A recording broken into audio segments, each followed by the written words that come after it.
اگر وہ چاہتا ہے کہ علم حاصل کرے اسے پھر اس کا تدارک بھی کرنا چاہیے، اللہ سے سچی پکی توبہ بھی کرنا چاہیے۔ توبہ کرنے سے، گناہ کو چھوڑنے سے، اللہ سے استغفار کرنے سے دل اپنی حالت اصلی پر آ جاتا ہے اور دل کی علمی اور ایمانی استعداد میں ترقی ہوتی ہے۔ اس لیے ایک طالب علم کو اللہ سے ایک تو گناہوں سے بچنے والا ہونا چاہیے، دوسرے کثرت سے استغفار کرنے والا ہونا چاہیے۔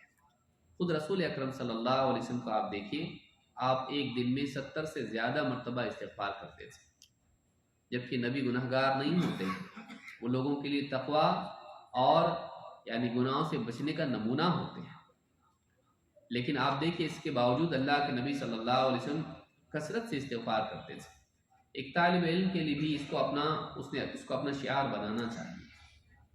وہ اس بھرم میں نہ رہے کہ میرے پاس بہت علم ہے، میں علمی میدان میں ہوں، میں بہت کوششیں کرتا ہوں، رات دن ریسرچ میں ہوں، ریسرچ ڈپارٹمنٹ میں ہوں۔ دھوکے میں نہ رہے۔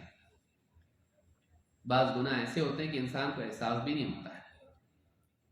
اس لیے ایک انسان کو چاہیے کہ وہ کثرت سے استغفار کرے۔ خوب استغفار کرنا آدمی کے دل کو پاک صاف کرتا ہے اور اس کی بصیرت سے پردے ہٹاتا ہے۔ آنکھ بھی آدمی کی دکھائی نہیں دیتا، ملتا ہے، آدمی صاف ہونا چاہیے۔ چشمہ دھول جم جاتی ہے، اس کے اوپر فنگر پرنٹس ہو جاتے، کیا کرتا؟ پوچھتا ہے اچھے سے اس کو۔ کیوں؟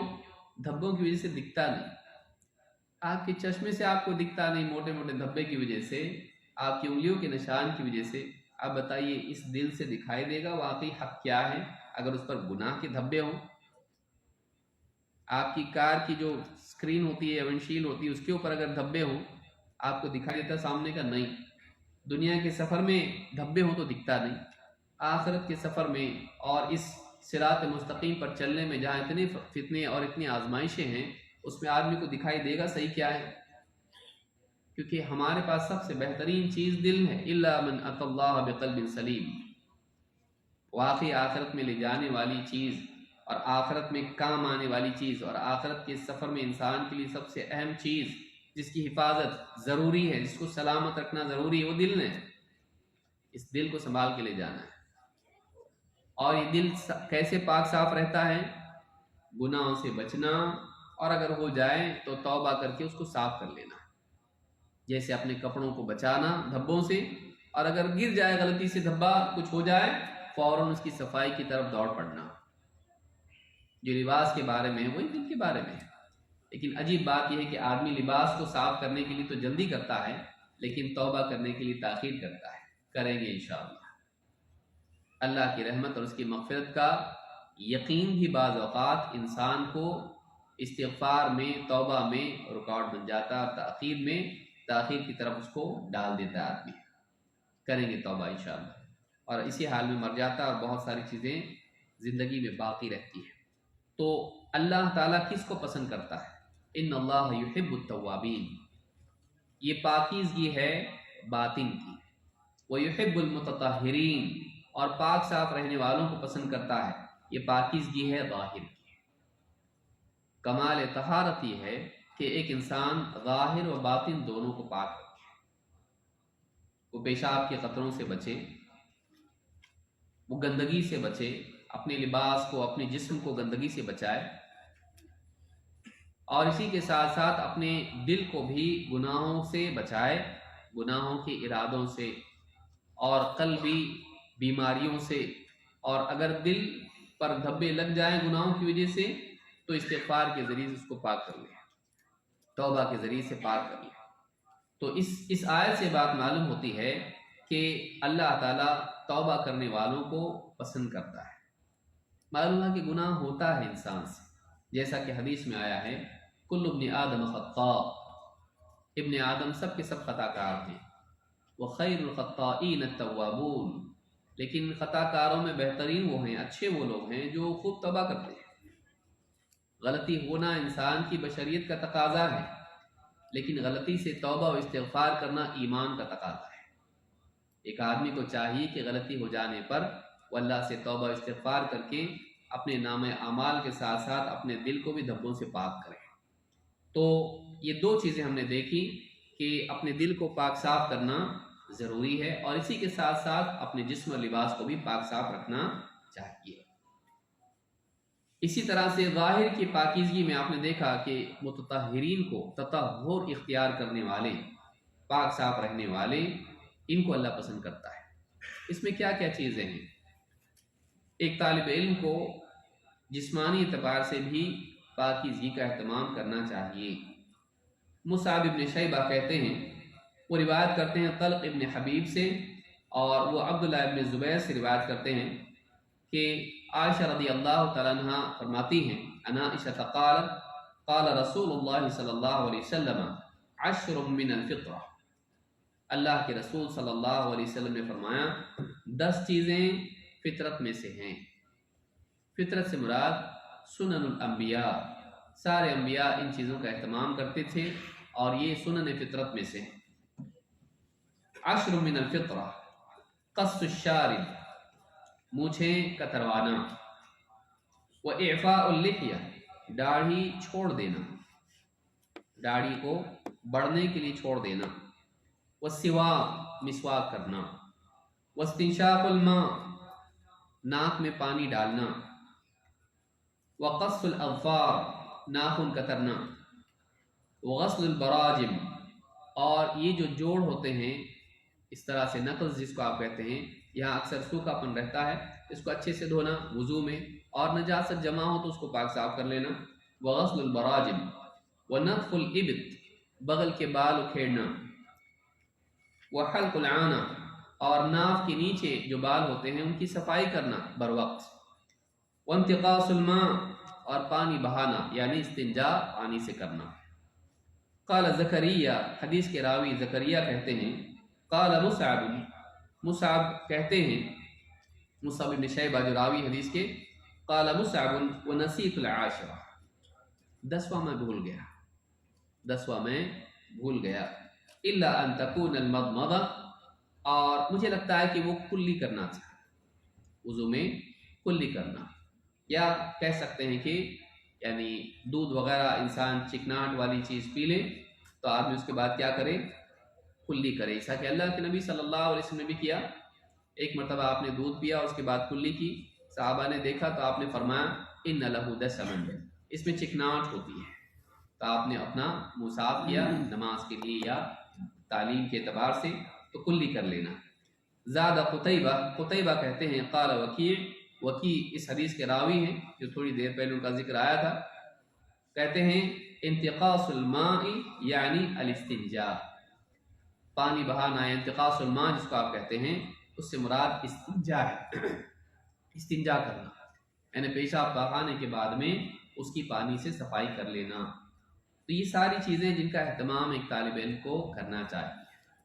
آج بہت سارے علمی حلقوں میں داڑھی کا اہتمام نہیں ہوتا ہے، ہونا چاہیے۔ بعض جدید قسم کے پروفیسر حضرات جب دین کے معاملے میں بولنے لگے تو انہوں نے کہا یہ ضروری نہیں ہے، یہ ضروری نہیں ہے۔ صاحب کیوں ضروری نہیں ہے؟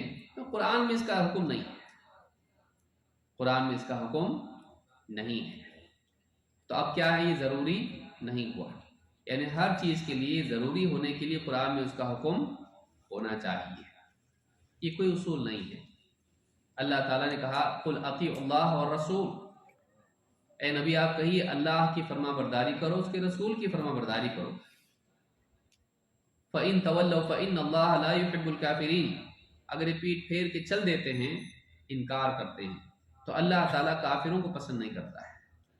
تو اللہ تعالیٰ نے دونوں باتوں کو جمع کیا، اللہ کی مانو، رسول کی مانو،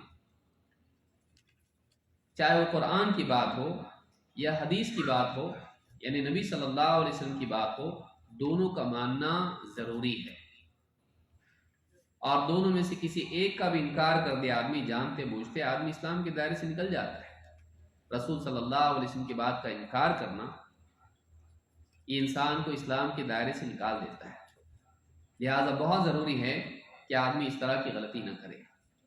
تو طالب علم کو چاہیے کہ ظاہری اعتبار سے پاکیزگی کا اہتمام کرے، 40 دن گزرنے سے پہلے صفائی کر لے، بغلوں کی اور ناف کے نیچے بالوں کو صاف کر لے۔ بعض لوگ اس میں وقت نکل جاتا ہے، احساس نہیں رہتا ہے، صفائی ہونی چاہیے. 40 دن کی اس کے لیے مدت ہے، اس سے زیادہ ایکسیڈ نہیں کرنا چاہیے. بلکہ جہالت یہ کہ بعض اوقات لوگ رمضان میں پوچھتے ہیں 40 دن سے زیادہ ہوئے روزہ ہوتا کہ نہیں ہوتا، روزہ رکھوں یا نہیں رکھوں، ہوگا کہ نہیں ہوگا. اس طرح کی چیزیں ہیں کہ مسلمان کو اتنا یعنی اس معاملے میں لاپرواہ ہونا ٹھیک نہیں ہے، خصوصاً طالب علم. اسی طرح سے ناخن کترنا یا اسی طرح سے یعنی صفائی کرنا، وضو کا کمال درجے میں اہتمام کرنا، یہ ساری چیزیں، ناک میں پانی دینا، کلی وغیرہ کرنا، اس طرح کی جتنی چیزیں موٹی موٹی باتیں ہیں لیکن یہ ایسی چیزیں جو بہت اہم ہیں، ان کا اہتمام ایک طالب علم کو کرنا چاہیے، جن میں سے مسواک بھی ہے. تو یہ ساری چیزیں جو ہیں یہ طہارت ہیں، ظاہری طہارت سے یہ چیزیں جڑی ہوئی ہیں، اس کو سنن فطرت کہتے ہیں. اسی طرح سے طالب علم کو چاہیے کہ وہ ایسی چیزیں کھا کر مجلس میں نہ آئے جس سے بدبو ہوتی ہے اور لوگوں کو اذیت پہنچا دے. اس میں ایسے عطر بھی شامل ہے کہ جس سے لوگوں کا سر درد ہونے لگے.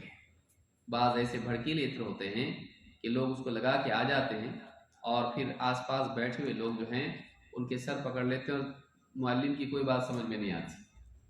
تو اس طرح کی جتنی چیزیں ہیں ان سے بچنا چاہیے.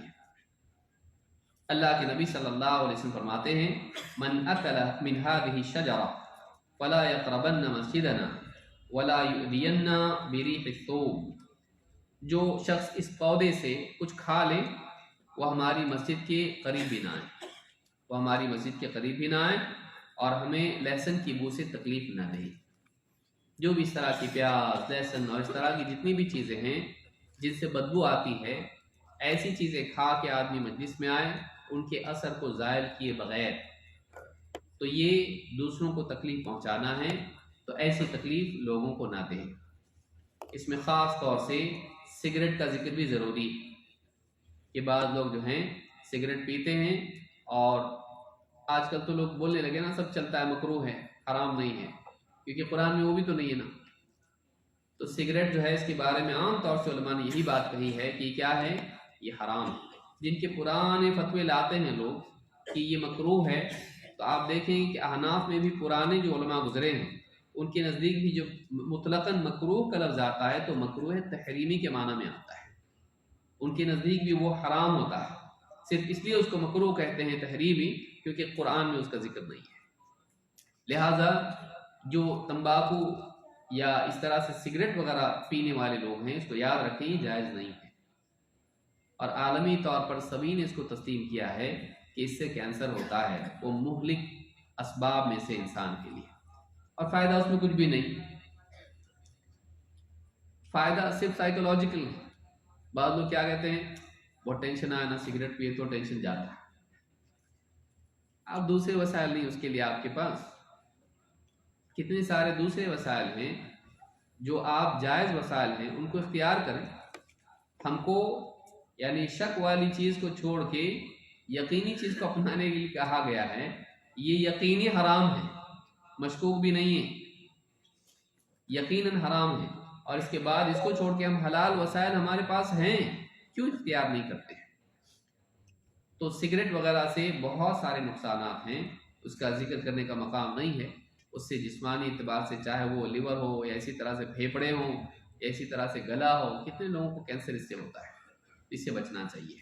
بعض لوگوں کے لیے عادت بن جاتی ہے، چھوڑنا مشکل ہوتا ہے.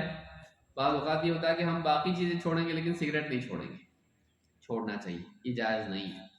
تو جو بدبودار چیزیں کھاتا ہے وہ ہماری مسجد کے قریب نہ آئیں اور ہمیں اس کی بدبو سے تکلیف نہ دے. تو معلوم ہوا کہ یہ بھی مسلمان کو اذیت پہنچانے میں ہے کہ ایک انسان بدبودار چیزیں کھا کے مجلس میں آئے اور لوگوں کو تکلیف پہنچائے. تو اس حدیث کو امام مسلم نے روایت کیا ہے. تو ظاہر و باطن کی پاکیزگی، جسم و لباس کی پاکیزگی، حتیٰ کہ بدبو کے اعتبار سے بھی نظافت، اس کا اہتمام ایک طالب علم کو کرنا چاہیے، خصوصاً جب وہ دینی مجالس میں آئے. جب وہ دینی مجالس میں آئے ان چیزوں کا اہتمام و انتظام اس کو کرنا چاہیے. چلیے آگے بڑھتے ہیں. باب نمبر 8، خشوع و خشیت کا التزام. خشوع تعظیم کو کہا جاتا ہے، وخشعت الاصوات للرحمن، آوازیں رحمان کے لیے قیامت کے دن پست ہو جائیں گی۔ اپنے مزاج میں پستی، عاجزی رکھنا، اللہ کے آگے اپنے آپ کو چھوٹا کر دینا، اللہ کی عظمت کے احساس سے جھکاؤ زندگی میں پیدا ہو جانا، یہ خشوع ہے۔ اور خشیت اللہ کے خوف کا نام ہے، اللہ سے ڈرنا۔ تو دل میں اللہ کی تعظیم ہونا چاہیے اور اللہ کا خوف بھی ہونا چاہیے۔ بعض اوقات انسان کسی سے ڈرتا ہے لیکن نفرت کے ساتھ، اللہ کا خوف ایسا نہیں ہوتا ہے۔ اللہ کا خوف اس کی محبت کے ساتھ ہوتا ہے۔ دل میں اللہ کی عظمت کی وجہ سے، اللہ کی بڑائی کے احساس کی وجہ سے آدمی اللہ سے ڈرتا ہے۔ تو وہ خوف نہیں ہوتا ہے جب کسی سے اس اعتبار سے آدمی ڈرتا ہے کہ اس کو پسند نہیں کرتا ہے، کوئی ظالم و جابر ہوتا ہے آدمی اس سے ڈرتا ہے، لیکن یہ خوف محبت سے عاری ہوتا ہے، یہ نفرت کے ساتھ ہوتا ہے، اس کی تعظیم کی وجہ سے نہیں ہوتا ہے۔ دل میں اس کی تحقیر ہوتی ہے لیکن خوف بھی ہوتا ہے۔ اللہ والا خوف ایسا نہیں ہوتا ہے۔ اللہ والا خوف محبت کے ساتھ ہوتا ہے اور اللہ کی تعظیم کے ساتھ ہوتا ہے۔ اسی لیے عبودیت کے 3 بنیادی ارکان آپ اس کو کہہ سکتے ہیں۔ عبودیت میں بندگی جس کو آپ کہتے ہیں، ابن قیم نے بھی اس کو ذکر کیا ہے، اور اسی طرح سے ابن کثیر نے بھی ایاک نعبد و ایاک نستعین کی تفسیر میں اس کو ذکر کیا ہے۔ عبودیت میں 3 چیزیں بنیادی طور پر ہوتی ہیں۔ بندگی اختیار کرنے میں 3 چیزیں ہوتی ہیں۔ غایت درجے کی اللہ سے محبت، کمال درجے کی محبت، کمال درجے کا خوف، اور کمال درجے کا خشوع، پستی۔ بلکہ عبودیت میں بھی پستی کا معنی پایا جاتا ہے۔ طریق معبد ایسے راستے کو کہتے ہیں جو چل چل چل کے سپاٹ ہو جائے۔ آپ دیکھیں گاؤں دیہات میں بعض اوقات کوئی راستہ بند ہو تو لوگ گھاس میں سے چل چل کے، وہ گھاس دبتے دبتے دبتے گھاس غائب ہو جاتی ہے، تو چل چل کے اس میں پستی پیدا ہو جائے، اس طرح سے اگر ہو تو یہ کیا ہے؟ یہ عبودیت کا معنی ہے۔ تو خشوع میں یہی بات ہوتی ہے، اللہ کی تعظیم کی وجہ سے انسان میں جھکاؤ پیدا ہو جائے۔ خشعن ابصارہم، ان کی نگاہیں پست ہوں گی۔ تو پستی کا معنی اس میں پایا جاتا ہے اللہ کی تعظیم کی وجہ سے۔ اللہ کی تعظیم کمال درجے میں، اور پستی مزاج میں، اور اللہ کا خوف کمال درجے میں، اور اللہ کی محبت کمال درجے میں۔ یہ 3 چیزوں کو آپ جمع کر لیں، ایک ساتھ یہ جمع ہو جائیں، اس کا نام بندگی ہے۔ یہ بندگی کی اصل ہے، باقی سارے اعمال اس سے نکلتے ہیں۔ اگر وہ ان جذبات سے عاری ہوں، کہیں نہ کہیں بندگی میں خلل ہے، چاہے وہ نماز ہو، چاہے وہ روزہ ہو، چاہے وہ تلاوت ہو، ذکر ہو، چاہے وہ دعا ہو، جتنے بھی اعمال ہیں ان میں یہ چیز ہونی چاہیے، کمال درجے کی محبت، کمال درجے کا خوف، اور کمال درجے کا خشوع۔ یہ تینوں چیزیں جمع ہوں تو یہ کیا ہے؟ یہ بندگی ہے۔ تو اللہ تعالیٰ کا خوف دل میں ہونا ضروری ہے، اور اللہ کی بات کی، اللہ کی ذات کی تعظیم، اللہ کی بات کی بھی تعظیم ہے، دل کے اندر عظمت کا احساس ہو۔ طالب علم کے لیے ہونا چاہیے، یہ نہیں ہو کہ خالی معلومات جمع کر رہا ہے، ہسٹری سیکھ رہا ہے، جغرافی سیکھ رہا ہے، میتھ سیکھ رہا ہے، اور اسلامیات سیکھ رہا ہے، اسلامیات۔ اس طرح سے آدمی اسلام کی معلومات کو بھی باقی معلومات کے ساتھ ایک معلومات کا مجموعہ سمجھنے لگے۔ علم وہ نہیں ہے، علم کی تعظیم ہونا چاہیے۔ کیوں؟ یہ اللہ والا علم ہے، اللہ کی بات کی تعظیم ہونی چاہیے، رسول صلی اللہ علیہ وسلم کی بات کی تعظیم ہونی چاہیے۔ تو اللہ کا خوف اگر نہ ہو تو علم نفع نہیں دیتا ہے۔ ھدی للمتقین، یہ قرآن ہدایت ہے، رہنمائی ہے متقین کے لیے، اللہ سے ڈرنے والوں کے لیے، اور بچنے کا مزاج رکھنے والوں کے لیے۔ بھائی وہاں سے مت جاؤ، وہاں چور ہوتے ہیں، کچھ نہیں ہوتا، چلو۔ جب آدمی کسی کی نصیحت نہیں مانتا، کیوں؟ نقصان کا خوف اس کو نہیں ہوتا ہے، اندیشوں میں وہ نہیں جیتا ہے۔ جو اندیشوں میں جیتا ہے وہ ڈاکٹر بولتا ہے ایسا کریں گے نقصان ہو جائے گا، اچھا ٹھیک ہے، بچتا ہے۔ پھر کوئی چائے لا کے دے گا، شکر ہے؟ نہیں، ہاں ٹھیک ہے، نہیں پیوں گا۔ کیوں نہیں پیوں گا؟ شکر۔ قرآن میں منع ہے، ڈاکٹر نے منع کیا ہے، پھر وہاں قرآن کی دلیل نہ بھی ہو تب بھی مانتا ہے. حدیث میں آیا ہے کیا شکر کھانا منع ہے، اب وہاں کوئی نہیں بولتا اس کو اللہ کے حلال کو کیوں حرام کر رہے ہیں، کہ نقصان ہوگا بھائی. کون بولا آپ کو؟ فرشتہ آگے بتایا، ڈاکٹر صاحب بولے احتیاط کرتا ہے آدمی. جس کے ذہن میں نقصان کا ڈر ہوتا ہے وہ آدمی نصیحت کو آسانی سے مان لیتا ہے. اس کو ہلاک نہیں ہونا ہے تو ڈاکٹر کی بات برابر مانتا ہے. تو اللہ کی بات آدمی مانے، اس کے لیے ضروری ہے کہ انجام کا خوف اس کو کیا ہو سکتا ہے نہیں ماننے پہ. تو یہ ڈر اگر آدمی کے اندر نہ ہو تو نصیحت فائدہ نہیں دیتی ہے. اللہ تعالیٰ فرماتا ہے انما یخشى اللہ من عبادہ العلماء ان اللہ عزیز الغفور. یقیناً اللہ کے بندوں میں وہی لوگ اللہ سے ڈرتے ہیں، خشیت رکھتے ہیں جو علم والے ہیں. یقیناً اللہ تعالیٰ زبردست غلبے والا ہے اور مغفرت کرنے والا ہے. اس آیت سے معلوم ہوتا ہے کہ واقعی علم خشیت پیدا کرتا ہے. علم وہی ہے جو دل میں خشیت پیدا کرے. جو علم دل میں خشیت پیدا نہ کرے، چاہے وہ اپنی ذات میں علم ہو لیکن اس کے لیے علم نہیں، بس معلومات بن گیا ہو، معلومات کا ڈھیر ہے اس کے لیے، اس سے وہ فائدہ اس کو نہیں ہوگا جو ہونا چاہیے. ایک ہی مجلس میں کوئی آدمی بات سن رہا ہے، اس کا دل، اس کی عظمت دل میں دین کے لیے، اللہ کا خوف اس کے دل میں، وہی بات اس کے دل پر جو اثر کرتی ہے وہ دوسرے کے دل پہ اثر نہیں کرتی. بات تو وہی ہے لیکن اثر کیوں نہیں ہوا؟ اس پر اثر ہوا، اس پہ کیوں نہیں؟ خطبہ ایک سن رہا ہے، اس خطبے میں ایک آدمی رو رہا ہے اور ایک آدمی بیٹھا موبائل چیک کر رہا ہے، کوئی بیٹھا پنکھے گن رہا ہے، کوئی بیٹھا بس سوچ رہا ہے کہ کب ختم کریں گے، اتنا لمبا کر دیا انہوں نے، مجھ کو جانا ہے. ایک ہی بات ہے لیکن دلوں کا حال الگ ہے. آدمی اپنے قلب کی استعداد کے بقدر علم سے انتفاع کرتا ہے. عیب دل میں ہوتا ہے، اس عیب کو آدمی اگر دور کر لے تو پھر ایک چھوٹا بچہ بھی اگر کھڑا ہو کے حدیث پڑھ لے تو رونا آ جائے، اس کو دل میں احساس ہو جائے، کیونکہ وہ بولنے والے کو نہیں دیکھ رہا ہے، وہ بات دیکھ رہا ہے، اللہ اور اس کے رسول کی بات ہے. کیونکہ اس کے دل میں پہلے سے اللہ اور اس کے رسول کی بات کی تعظیم ہے، تو پھر چاہے ایک بچہ بھی گھر میں کوئی حدیث پڑھ رہا ہو اس کے دل پر اثر ہوگا، کیونکہ تعظیم ہے اللہ اور اس کے رسول کی. یہ اگر زندگی سے نکل جائے، دل سے نکل جائے، پھر بڑے سے بڑا عالم بھی بول دے تو اس کے لیے کوئی اثر کی بات نہیں ہوگی. لہٰذا علم سے واقعی فائدہ اٹھانے کے لیے ضروری ہے کہ انسان کا دل اللہ کی خشیت سے معمور ہو، اللہ کے خوف سے، اللہ کی عظمت سے اس کا دل منور ہو. اللہ تعظیم کے بغیر انتفاع نہیں ہوتا ہے. دینی مجالس، علم دین، دینی کتب، دینی خطابات انٹرٹینمنٹ کا ذریعہ نہیں ہے، وہ موج مستی کا ذریعہ نہیں ہے، بلکہ وہ اپنے قلوب کی اصلاح کے لیے غذا ہے.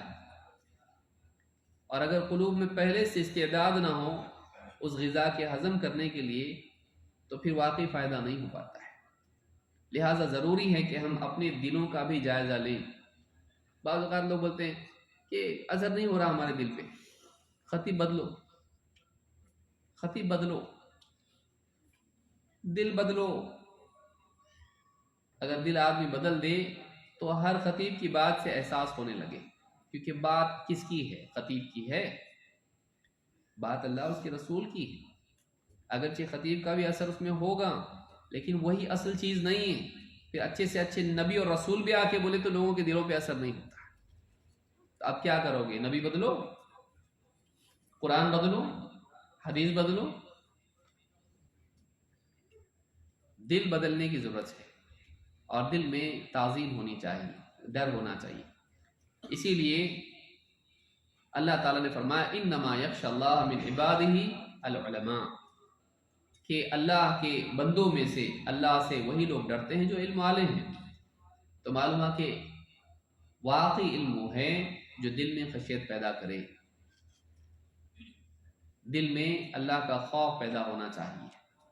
اور دل میں یہ چیز اگر نہیں ہے تو پھر انسان معلومات کے باوجود بھی، حق کو جاننے کے باوجود بھی دین میں تحریفات، لوگوں کی گمراہی اور من مانے فتوے، اس طرح کی ساری چیزوں کا شکار ہو کر رہ جائے گا۔ تو جو علم خشیت سے عاری ہو وہ مکر بن جاتا ہے، تحریفات کا شکار ہو کر رہ جاتا ہے۔ ابن مسعود رضی اللہ تعالیٰ عنہ کہتے ہیں انہوں نے کہا لیس العلم عن کثرت الحدیث ولكن العلم عن کثرت الخشیہ۔ امام ابن کثیر نے اپنی تفسیر میں اس کو ذکر کیا ہے کہ علم بہت ساری باتیں کرنے کا نام نہیں ہے، یا بہت ساری حدیثیں بیان کرنے کا نام نہیں ہے۔ بہت ساری حدیثیں اتنے طرق سے اس کو یاد ہیں، اصل چیز یہ نہیں ہے، اگرچہ مطلوب ہے، لیکن علم بہت ساری حدیثوں کے یا بہت ساری باتوں کے جاننے کا نام نہیں ہے، بلکہ وَلَكِنَّ الْعِلْمَ عَنْ كَثْرَةِ الْخَشْيَةِ، بلکہ علم اللہ سے خوب ڈرنے کا نام ہے۔ اس معلومات کا کیا فائدہ جس کا اصل مقصد ہی فوت ہو جائے۔ ایک انسان کو معلومات ہے یہ کھانے سے یہ ہوتا ہے، یہ کھانے سے یہ ہوتا ہے، یہ کھانے سے یہ نقصان ہے، یہ کھانے سے یہ فائدہ ہے، لیکن آدمی اس کے اندر انجام کا خوف ہی نہ ہو، احساس ہی نہ ہو کہ کیا کرنا چاہیے، واقعی ذمہ داری کا احساس نہیں ہے اس علم کے تعلق سے یا اپنی ذات کے تعلق سے، ایسا آدمی اس سے فائدہ نہیں اٹھائے گا۔ لہٰذا علم سے واقعی فائدہ اٹھانے کے لیے ضروری ہے کہ انسان کے دل میں انجام کا خوف ہو۔ انجام کا خوف انسان کو صحیح راستے پر باقی رکھتا ہے۔ جو انسان اپنے انجام کو فراموش کر کے زندگی گزارتا ہے، اس کو ہرگز بھی اس کا احساس نہیں ہوتا میرا انجام کیا ہوگا، ایسا آدمی غلط راستے پر جاتا ہے۔ منزل سے محرومی کا ڈر انسان کو راستے کی تحقیق اور راستے پر ثبات کی توفیق دلاتا ہے۔ جو آدمی اس کو پرواہ نہیں، کہیں بھی پہنچو بھائی، تو پھر وہ کہیں بھی جائے کوئی مسئلہ نہیں۔ جس کو منزل پہ پہنچنا ہی نہیں ہے، پھر وہ کہیں بھی جائے کوئی مسئلہ نہیں، راستہ پوچھنے کی بھی ضرورت نہیں کہاں جاتا۔ لیکن جو آدمی واقعی منزل پہ پہنچنا چاہتا ہے، محروم نہیں ہونا چاہتا ہے، تو ایسے آدمی کے لیے ضروری ہے کہ وہ ہر راہ پر پوچھے وہ یہ رستہ جاتا نا، کیوں؟ اس لیے کہ اس کو ڈر ہے کہیں میں غلط نہ چلا جاؤں۔ تو جس کو غلط جانے کا خوف اور منزل سے محروم ہونے کا خوف نہ ہو، وہ ہدایت پر باقی نہیں رہتا ہے۔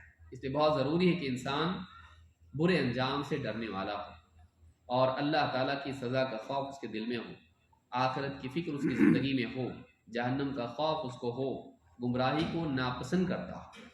اگر ایسا نہیں ہے اور یہ ڈر نہیں ہے تو آدمی دنیا میں کہیں بھی جائے، اس کو کتنی بھی نصیحت کی جائے فائدہ نہیں ہوتا ہے۔ تو ہم یہی روک دیں گے، انشاءاللہ مزید باتیں ہم نماز کے بعد اس سلسلے کو جاری رکھیں گے۔ اقول ھذا واستغفر اللہ لی ولکم۔ اللہ تعالیٰ شیخ محترم کو جزائے خیر عطا فرمائے، تمام نصیحتوں پر اللہ تعالیٰ ہم سب کو عمل کرنے کی توفیق دے۔ ایک تنبیہ ہے، اور یہ تنبیہ کوئی نئی نہیں ہے، پرانی ہی ہے، اس سے پہلے بار بار ہم کر چکے ہیں اور کرتے رہتے ہیں۔ اور تنبیہ یہ ہے کہ جب آپ مسجد میں داخل ہوں تو 2 رکعت نماز پڑھنے کے بعد بیٹھیں۔ میں نے دیکھا کچھ لوگوں نے پڑھا الحمدللہ، لیکن اکثر کو ہم نے دیکھا کہ آئے اور بیٹھ گئے مسجد کے اندر۔ اللہ کے رسول صلی اللہ علیہ وسلم کے حدیث اذا دخل احدکم مسجد فلا یجلس حتی یرکع رکعتین، جب تم میں سے کوئی مسجد میں آئے تو 2 رکعت پڑھے بغیر نہ بیٹھے۔ یہ مسجد کا پروٹوکول ہے، یہ مسجد کے آداب میں سے ہے۔ جیسے آپ کسی سے ملاقات کرتے ہیں، پہلے سلام کرتے ہیں، پھر اس کے بعد گفتگو کرتے ہیں، اسی مسجد کے آداب میں سے ہے کہ جب مسجد میں داخل ہوں تو 2 رکعت پڑھنے کے بعد بیٹھیں۔ مجلس چل رہی ہے، علم کی مجلس ہے، تربیتی مجلس چل رہی ہے، یہی ساری چیزیں سکھائی جاتی ہیں کہ جو کچھ ہم سنیں اس کے اوپر عمل کریں۔ اللہ یہ کہ اگر آپ مسجد کے آتے ہی میں ہیں اور حمام بھی ادھر ہی آپ وضو کرنے کے لیے گئے پھر آ گئے تو اس میں کوئی مسئلہ نہیں ہے، لیکن اگر آپ باہر سے آ رہے ہیں اور مسجد میں داخل ہو رہے ہیں تو ایسی صورت میں 2 رکعت پڑھنے کے بعد ہی انسان کو بیٹھنا چاہیے۔ نبی صلی اللہ علیہ وسلم کی تعلیم ہے۔ اللہ رب العالمین ہم سب کو عمل کرنے کی توفیق آمین۔ جزاکم اللہ خیر۔ نماز کے فوری بعد انشاءاللہ پھر شیخ کا درس شروع ہوگا۔ آپ لوگ وضو کریں اور کچھ تھوڑا سا، اور بہت سارے ہمارے بھائی لوگ سوتے رہتے تھے، بھئی اگر نیند آئے جگہ چینج کر دیں آپ، ہے کہ نہیں ہے، جگہ چینج کر دیں، بیٹھے ہیں تو آپ کھڑے ہو جائیں، کتنی پیاری اور قیمتی باتیں آپ سے میری ختم ہو جاتی، سن نہیں پاتے ہیں، اس کا فائدہ نہیں ہو پاتا ہے۔ تو اس لیے اللہ تعالیٰ جو ہے جزائے خیر دے آپ لوگوں کو، جب نیند آئے تو جگہ آپ چینج کرتے ہیں بھائی، ہے کہ نہیں ہے؟ آپ بیٹھے ہیں جو کھڑے ہو جائیں، اور ٹیک لگائیں تو ٹیک مت لگائیں۔ بہت سارے نوجوانوں کو دیکھ رہا ہوں، بوڑھوں زیادہ وہ لوگ ٹیک لگائے ہوئے ہیں۔ جی جی ہاں بھائی، پانی دیا گیا، چائے بھی تقسیم ہوگی انشاءاللہ، اور جو ہے نیند بھگانے والی چیزیں تقسیم ہوگی، لیکن یہ سب ظاہری چیزیں ہیں، شیخ وہی بتا رہے ہیں نا، یہ سب ظاہری چیزیں، اصل دل کی پاکیزگی اور دل کی طہارت ہے۔ اگر دل میں خوف ہو تو یہ انسان کو نیند وغیرہ نہیں آئے گی، انسان غور سے سنے گا اس کو۔ بہرحال اللہ تعالیٰ ہم سب کو توفیق دے۔ جزاکم اللہ خیر، والسلام علیکم ورحمۃ اللہ وبرکاتہ۔